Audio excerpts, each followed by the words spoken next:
अगर तुम सोचते हो कि सिर्फ ताकत से युद्ध जीता जा सकता है, अगर तुम ये मानते हो कि जीत सिर्फ तलवारों से मिलती है, तो शायद आज तुम्हारी सोच हिलने वाली है, क्योंकि जो मैं आज बताने वाला हूं वो तुम्हारी सोच को झकझोर देगा।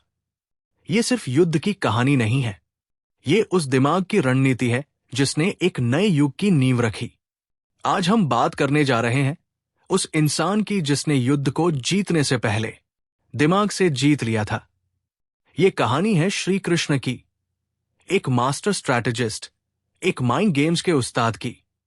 श्री कृष्ण ने यह साबित कर दिया कि हर लड़ाई हथियारों से नहीं, बल्कि सोच और रणनीति से जीती जाती है। और अगर तुम वो इंसान हो जो सिर्फ वही सच सुनना चाहता है जो तुम्हारी सोच से मेल खाता हो, तो शायद ये वीडियो तुम्हारे लिए नहीं है। लेकिन अगर तुम जानना चाहते हो कि कैसे एक व्यक्ति बिना हथियार उठाए राजाओं के ताज छीन सकता है, तो ये वीडियो अंत तक ध्यान से सुनिए और फिर कमेंट में बताइए कि आप कितने सहमत हैं इस नजरिए से। चलिए शुरू करें। जय श्री कृष्ण। द्रौपदी का चिरहरण, वो क्षण जिसने युद्ध को जन्म दिया। हमेशा सुना है, द्रौपदी का चिरहरण महाभारत का सबसे बड़ा अन्याय था। लेकिन क्या युद्ध इसके बिना भी होता? युद्ध का सबसे बड़ा मोड़ वो क्षण था जब युधिष्ठिर ने जुए में सब कुछ हार दिया, अपना राज्य, सेना, खुद को, अपने भाइयों को और आखिर में द्रौपदी को भी। अगर श्री कृष्ण चाहते तो इस सब को रोक सकते थे, लेकिन उन्होंने ऐसा नहीं किया। क्यों? क्योंकि उनका मकसद केवल एक युद्ध जीतना नहीं था, बल्कि एक पूरे युग की नींव रखनी थी। जब सभा में द्रौपदी का अपमान हुआ तो सारे योद्धा मौन थे। भीष्म, द्रोण, विदुर, युधिष्ठिर, कोई नहीं बोला। यहां तक कि श्री कृष्ण भी तब तक चुप रहे जब तक द्रौपदी ने खुद को पूरी तरह उनके हवाले नहीं कर दिया। क्यों? क्योंकि कृष्ण जानते थे कि पांडवों को हार और अपमान का स्वाद चखाए बिना उन्हें बदले की आग नहीं जलेगी। ये आग ही थी जिसने महाभारत को जन्म दिया। भीम ने प्रतिज्ञा की, दुर्योधन की जांघ तोड़ेगा। द्रौपदी ने कसम खाई, दुशासन के रक्त से केश धोएगी। युद्ध अब अपरिहार्य था। अगर कृष्ण चाहते तो शकुनी को जुए में हराने से पहले ही रोक सकते थे, लेकिन उन्होंने ऐसा क्यों नहीं किया? क्योंकि कभी कभी दुश्मन को पूरी तरह खत्म करने के लिए उसे पहले जीतने देना पड़ता है। दुश्मन जब अपनी जीत में डूब जाता है तब वो सबसे कमजोर होता है। श्री कृष्ण ने यही किया। उन्होंने शकुनी को जीतने दिया ताकि उसकी हार सुनिश्चित हो जाए। अब जानते हैं कि दुर्योधन की कौन सी भूल के कारण वो हरा। युद्ध से पहले दोनों पक्षों को सहयोगियों की जरूरत थी। अर्जुन और दुर्योधन दोनों श्री कृष्ण से मदद मांगने पहुंचे। कृष्ण ने विकल्प दिया, एक ओर मेरी विशाल नारायणी सेना, दूसरी ओर मैं स्वयं, लेकिन बिना शस्त्र, सिर्फ सारथी बनकर। दुर्योधन ने सेना को चुना, अर्जुन ने श्री कृष्ण को। दुर्योधन को लगा ताकत से ही युद्ध जीते जाते हैं, लेकिन वो भूल गया सेना से नहीं, रणनीति से जीत होती है। कृष्ण ने अर्जुन को मानसिक रूप से इतना मजबूत किया कि वो बिना डरे किसी भी चुनौती से भिड़ सके। और दुर्योधन के पास सेना थी, बट नो डायरेक्शन। क्या तुम्हें सही दिशा देने वाला कोई मिला है? हर किसी को जीवन में एक ऐसा गाइड, लीडर या मेंटर चाहिए जो उसे सिर्फ रास्ता नहीं दिखाए, उसकी सोच बदल दे। कृष्ण सिर्फ अर्जुन के सारथी नहीं थे, वो उसकी सोच के सारथी भी थे। अगर तुम्हारे पास भी कोई ऐसा है जो तुम्हें डर से बाहर निकाल सके, डर को मोह से अलग कर सके, तो वो तुम्हारे जीवन का श्री कृष्ण है। और अगर नहीं है तो खुद बनो, दूसरों के लिए भी और अपने लिए भी। चलिए जानते हैं कि क्यों युद्ध के पहले ही श्री कृष्ण ने गीता का ज्ञान दिया। कुरुक्षेत्र का युद्ध शुरू होने ही वाला था।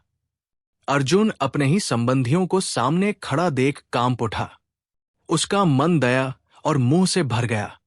उसने अपने धनुष को नीचे रख दिया और कहा, मैं ये युद्ध नहीं कर सकता। अगर वहां कोई और होता तो उसे हिम्मत दिलाने की कोशिश करता लेकिन श्री कृष्ण ने ऐसा नहीं किया। उन्होंने अर्जुन की सोच को ही बदल डाला।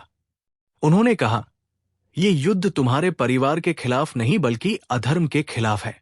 उन्होंने अर्जुन को यह विश्वास दिलाया कि वो केवल एक योद्धा नहीं बल्कि धर्म की रक्षा के लिए चुना गया माध्यम है।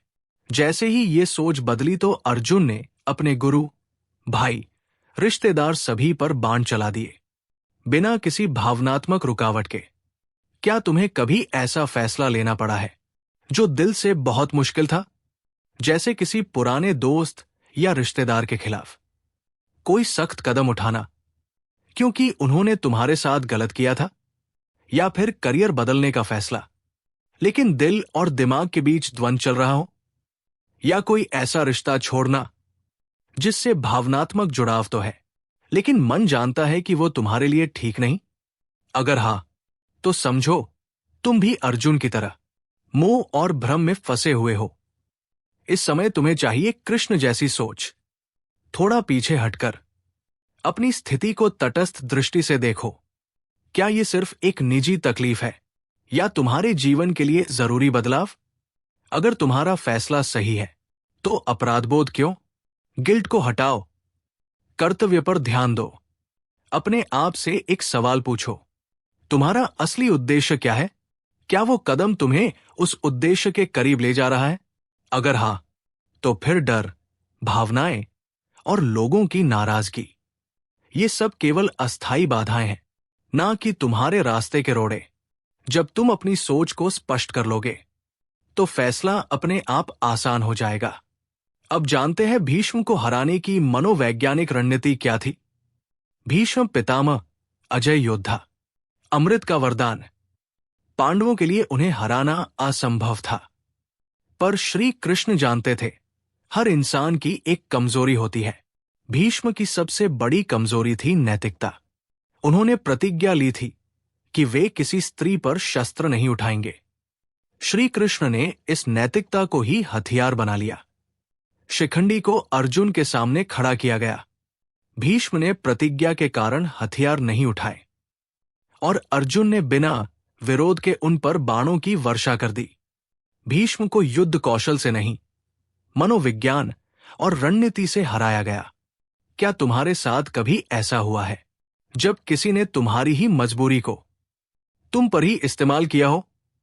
जब तुम्हारी भावनाओं को ताकत नहीं, कमजोरी बना दिया गया हो, या तुम्हें इतना दोषी महसूस कराया गया हो कि तुम खुद को ही कमजोर समझने लगे? अगर ऐसा हुआ है तो जान लो कि तुम भीष्म की स्थिति में थे और सामने वाला चाले कृष्ण की तरह चल रहा था। इसलिए जरूरी है कि तुम अपनी कमजोरियों को खुद पहचानो, वरना दुनिया उन्हें तुम्हारे खिलाफ इस्तेमाल कर लेगी। हर जंग ताकत से नहीं बल्कि दिमाग और रणनीति से जीती जाती है। अगर दूसरा व्यक्ति खेल के नियम बदल रहा है तो तुम्हें भी अपनी सोच बदलनी होगी, क्योंकि हमला हमेशा ताकत पर नहीं होता।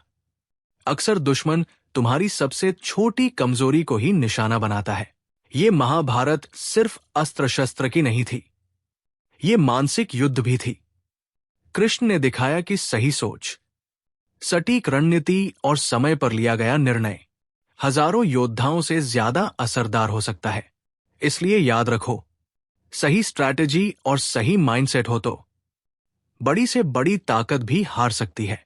तो क्या तुम तैयार हो उस युद्ध के लिए जो दिमाग में लड़ा जाता है? अगर हां, तो इस वीडियो को लाइक करो और दिल से महसूस करो, क्योंकि ये सिर्फ कहानी नहीं, रणनीति है।